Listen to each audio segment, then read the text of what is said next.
Oke, kali ini pada pertemuan ke-12 kita akan ngebahas tentang saraf tiruan atau disebut neural network.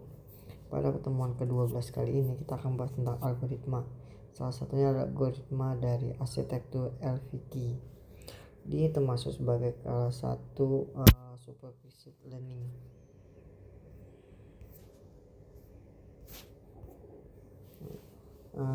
LVP disebut juga Learning Vector Dequantification. Atau singkatnya LP adalah suatu metode untuk melakukan pembelajaran pada lapisan kompetitif yang terawasi. Suatu lapisan kompetitif akan secara otomatis belajar untuk melakukan klasifikasi vektor-vektor inputan. Pada jaringan LVK digunakan juga arsitektur jaringan kompetitif, di mana pada setiap lapisan kompetitif secara otomatis belajar untuk mengklasifikasi vektor-vektor inputan. Nah, kalau kita lihat dari arsitekturnya, jaringan saraf tiruan atau LKP adalah ada nilai X-nya, ada nilai XI sampai dengan XN, ada juga nilai YI sama dengan YJ dan YM. Nah, ini saling terhubung atau saling koneksi. Kalau kita lihat di algoritmanya, pertama kita menetapkan nilai W atau bobotnya, lalu nilai maksimum literasinya, lalu ada F-nya dan juga ada alfanya. Biasa itu dilakukan masukan inputan di mana X adalah nilai dari metriknya, M, N dan M adalah sebagai jumlah inputan, N adalah jumlah datanya. Nah, ada juga targetnya di mana satu ada dan jumlahnya berapa banyak gitu. Nah, lalu ditetapkan juga kondisi awal di mana F-nya 0 dan errornya adalah 1. Selanjutnya dikerjakan juga, dicek lagi pengulangannya lebih kecil daripada maksimum pengulangan atau nilai alfanya lebih besar daripada nilai errornya atau FS-nya. Nah, kalau kita mulai lalu dibuat lagi pengulangan pertama, biasanya kita melakukan menaikkan integrate-nya sebagai F plus 1, jadi setiap mengulang dia akan lakukan penambahan nilai 1. Lalu lagi untuk keterangan I sama dengan 1 sampai dengan N banyaknya jumlahnya. Nah, tentukan juga sedemikian sehingga nilainya adalah X min W atau lebih nilai minimumnya. Biasa perwakilan akan dilakukan dengan ketentuan jika nilai T sama dengan C, maka lakukan perubahan bobot lama tambah bobot baru dengan melakukan jumlahan. Tapi jika nilainya T adalah lebih besar daripada Y tidak sama, maka nilai W nya adalah min, menggunakan kata min atau kurang nilai apanya. Nah, contoh di sini ada terdapat 10 inputan vektor dan 2 kelas adalah sebagai berikut. Ada 10 nilainya, ada 2 kelas 1 atau 2. Jadi kita lakukan. Nah, dari 10 sampel ini kita ngambil 2 sebagai nilai bobotnya. Nah, 2 input pertama ini akan dijadikan sebagai nilai bobotnya. Yang kita ambil nilai 1, 0, 0, 0, 1 dan 0 terus kelas 1 dan 0, 1, 1, 1, 1 untuk kelas 2. Nah, untuk langkah selanjutnya berarti ada sisa data sekitar 8. Nah, data 8 ini kita gunakan sebagai data latihnya. Nah, kalau kita lihat di arsitekturnya, saraf tiruan hampir sama di mana ada nilai X-nya, ada nilai dari X min W-nya, lalu dapat nilai Y-nya, lalu ada nilai F1-nya. Atau mungkin kita nilai X-nya sama dengan Y-nya ada nilai 2. Ini terdapat 2 kelas atau 2 kali F1 dan F2 sebagai klasifikasinya. Nah, sebagai nilai awal dipilih rata-rata dan 0,05 dengan pengurangan kesebesaran sekitar 0,1 dikali apa, dan nilai maksimumnya biasa makin nilai F atau 10 kali pengulangan. Nah, kita perhatikan pertama adalah 1, data 1 adalah 0010001, maka kita dapat menghitung nilai dengan bobot yang kita pilih tadi 2. Yang pertama pada jarak bobot ke 1 di mana nilai data dikali dengan nilai bobotnya. 0 dikurang 1 lalu dipangkatkan, 0 min 0 lalu dipangkatkan, dijumlahkan menghasilkan nilai 2.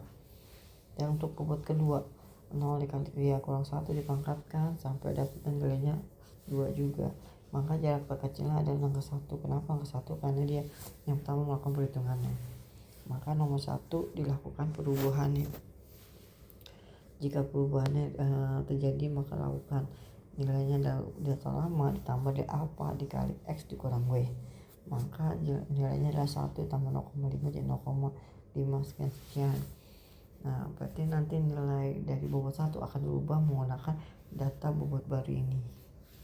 Untuk data kedua dilakukan, maka data pertama dilakukan perubahan bobot yang menggunakan bobot yang lama, yang baru 0, dikali 0,95 dan lain-lain, maka menghasilkan nilai 13.450 atau 3,3454. Nah, untuk bobot kedua dilakukan perhitungan lagi dengan bobot yang belum berubah, maka nilainya adalah 114. Maka kalau kita lihat di sini nilai terkecil adalah 1, maka perubahan dari bobot 1 akan dilakukan lagi. Ya kan, untuk pengulangan 3 juga sama hitungan menggunakan bobot baru, lalu yang 2 juga sama menggunakan bobot 2. Ya kan, lalu dilakukan lagi perhitungannya, maka terjadi perubahan. Nah, untuk pengulangan 4 juga sama, kita lakukan pengulangan ini maksimal 10 kali. Nah, nilai terkecil terjadi 4, maka nilai bobot pertama juga dilakukan perubahan. Bobot kedua dapat 2, maka di 2 setengah ada lebih besar daripada 1, maka 1 dilakukan perubahan, maka nilai 1 akan perubahan menghasilkan nilai bobot baru. Nah, untuk bahas kelima kita coba lagi dengan bobot 1, maka dapat 1,8. Untuk bobot kedua dapat sama 14, maka nilai terkecil adalah bobot kedua, maka bobot kedua dilakukan perubahannya dilakukan perhitungannya bobot lama tambah bobot baru. Nah, data ke-6 juga dihitung lagi. Untuk bobot 1 dapat 1,8 dan bobot 2 1,38, maka perubahan yang dilakukan pada bobot kedua saja. Nah, ini perubahan bobotnya dapat 0,0, 0,95, 0,95 atau 1 ada 0,90 dan 0,0. Nah, pada pengulangan yang ke-7 kita sama menentukan bobot utamanya terdapat 1,614,3, lalu kita 2,15, maka yang paling kecil adalah bobot 1, maka bobot 1 dilakukan perubahan. Nah, untuk 8 datanya adalah untuk bobot 1 dapat 2,07, maka dapat 1,0, maka perubahan kedua yang dilakukan karena lebih kecil, maka nilainya adalah 0,5. Karena udah kita dapat bobot, maka kita lanjut lagi dengan linear rate atau pada pengulangan 1. Maksimal linear rate adalah F kedua, di mana alpha adalah min dari 0,1 dikali alpha, atau 0,5 dikali 1 atau dikali 0,5 jadi 0,45. Nah, untuk F kedua dari 10 proses perhitungan dilakukan sampai dengan 10 untuk menggunakan cara yang sama. Setelah mencapai F ke 10, maka diformula adalah bobot seperti ini. Nah, apabila kita ingin mesimulasikan nilai ini, maka kita akan cari dahulu jarak antara kedua bobotnya. Namun dengan bobot jarak terdekat akan menjadikan alasan pengujian menggunakan bobot hasil pelatihan.